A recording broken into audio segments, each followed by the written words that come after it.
look, Canadians, Americans should understand, Canadians are a combination of just angry and bewildered by what is happening here. And that is very real, and it is very deep, and it is across the country, and it is across the political spectrum. But, what can we do on our side? I go back to what, I said earlier, to frankly what one of my predecessors, Brian Mulroney, was very good at.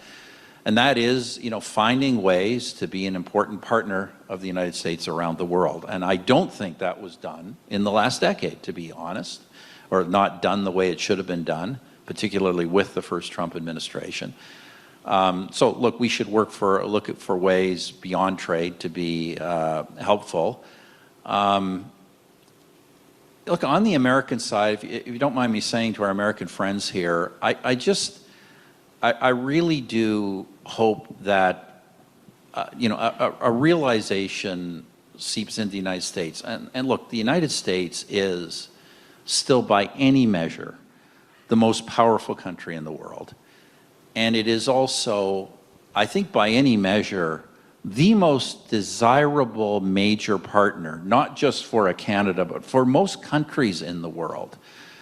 But there is a view taking hold in the present administration that I would say that sort of sees the world as, everybody needs America, but America doesn't need anybody. And like I tell you, that's not true. That just isn't true. I said that, the Trump administration is completely right to deal with some of its trade challenges, but declaring a trade war on 200 other countries at the same time? I mean, come on. Like, that's not how you move the ball forward long term. So, I hope some realizations will click in, that some people will, some of the countries will become better allies. A lot of allies have not been good allies, so some countries become better allies, including ourselves.